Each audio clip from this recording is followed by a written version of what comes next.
I'm Tom, this is Daily Friction, and today let's talk about something that happened to all of us before. Heartbreak. First of all, I'm with you, brother, and so are countless others. Basically any man out there has had his heart smashed before. This is universal guy territory. So take a deep breath and know you've got company. Misery loves company, right? Well, so does survival. Second of all, know that your brain is tricking you. What scientists found is equal parts fascinating and infuriating.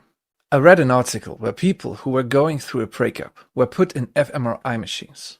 The scientists then showed them pictures of their ex-partners. Check out the findings. As far as the midbrain reward system is concerned, they were still in love. Just because the reward is delayed in coming, or, more to the point, not coming at all, that doesn't mean the neurons that are expecting reward shut down. They keep going and going, waiting and waiting for a fix. Not surprisingly, among the experiment subjects, the caudate was still very much in love and reacted in an almost Pavlovian way to the image of the loved one. Even though cognitively they knew that their relationships were over, part of each participant's brain was still in motivation mode. This is crazy, right? It is actually measurable how our brains are taking time to adapt and therefore make us feel bad. And it gets worse. As they viewed images of their rejectors, regions of the brain were activated that typically fire in individuals craving and addicted to drugs. Again, no different from someone addicted to and attempting a withdrawal from nicotine or cocaine. If the relationship went on for a long time, the grieving person has thousands of neural circuits devoted to the lost person, and each of these has to be brought up and reconstructed to take into account the person's absence. Now, let's think about how insane this is for a second. Your brain has built this whole network around her. It's not just nostalgia, it's biology screwing with you. And the worst part? You can't just flip a switch and shut it off. It's a slow, grinding process of redirecting all that neural traffic somewhere else. So it's no wonder we feel like wrecks. Maybe it already helps you a little bit to know that you don't keep thinking of her because she's so amazing, but because your neurons simply need some time to adapt. But enough of this. Let's find some ways that let us deal with this and maybe even turn it into something good. Now, let's get real. Hate is easy, but you can't change other people. The only thing you've got 100% control over are your own thoughts and actions. That's it. I had to think of this quote from Epictetus. If a person gave away your body to some passerby, you'd be furious. Yet you hand over your mind to anyone who comes along, so they may abuse you, leaving it disturbed and troubled. Have you no shame in that? Will you really just accept that she takes control like this over your mind? Or will you actively move your focus back to yourself and your future accomplishments? The Stoics would say, you've got the power to choose where your attention and energy go. As you know, there's the saying, energy flows where attention goes. That's why it can be helpful to distract yourself when the wound is still fresh. Hit the gym, go on a trip with friends, build a birdhouse, whatever works. It can give your brain a breather. But don't just stop at distractions. It's time for some tough questions to ask. Not just, what were my faults? But hey, props to you if you were wise enough to go to this place. But the even deeper questions, like, why did this happen to you? Where did you lack and lose her attraction? And why does it hurt you so much? Is it actually because of that person? Because here's something I stumbled upon in The Big Stick. When it comes to relationships, heartbreak usually isn't caused by the loss of a human being. It's caused by the loss of what we think that human being represents. So let's think about this for a moment. Maybe she represented stability or adventure or that feeling of being enough. It could be many different things.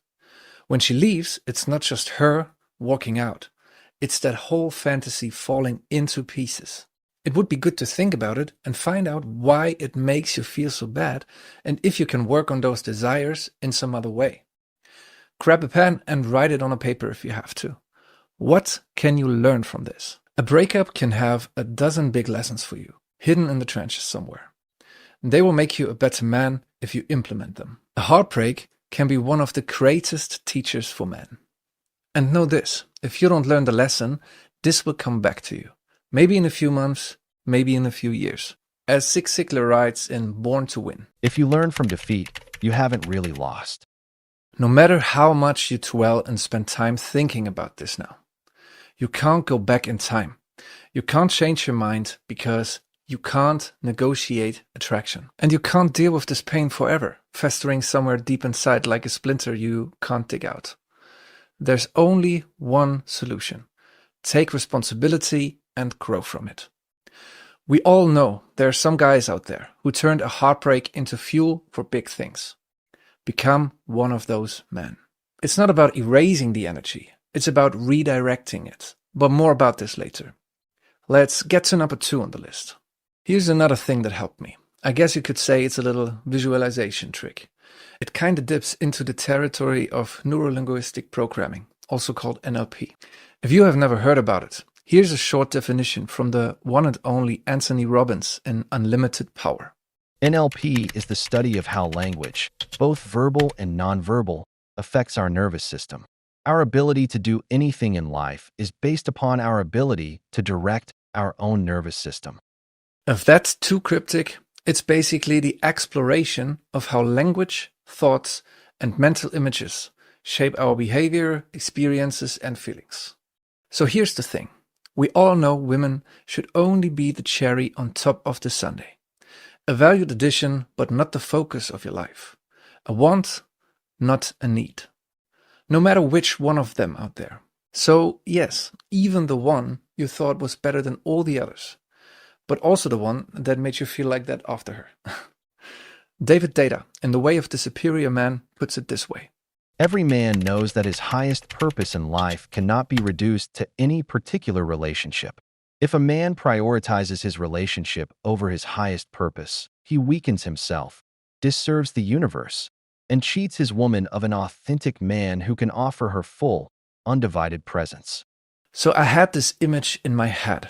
I started picturing this unbreakable ceiling at 50% of importance in my life. That's it. It might feel like she can break you, but she can't. It's impossible, because no matter who she is, she can only get to a max of 50% of importance. If you obsess about her, checking her Instagram, replaying fights in your head, whatever it is, start visualizing that ceiling, like a steel trapdoor slamming shut at 50%. It doesn't erase the pain, but it reminds you that she is not your whole world. If you don't have other things that matter more, family, health, fitness, career, goals, dreams, whatever, then you just identified something to work and focus on now. Tony Endelman writes about this in The Big Stick. If you are looking for a woman to complete you, to give you meaning, purpose, and happiness, you are always going to be frustrated and resentful. As a man, you must take responsibility for creating an interesting life by pursuing your passions, leaning into challenge, and having meaningful relationships with other men. As Dr. Glover often says, the more power you give a woman to make you happy, the more power you give her to make you miserable. So let's make it a mantra. A woman can only get 50%, or 30 or 20, whatever feels right to you, of importance in our lives. That's the ceiling. And this isn't meant in a negative way. Be kind, treat her nice if she does the same to you. But like Orion Terabin said in one of his videos, don't gamble with more than you're willing to lose. The casino analogy fits great here.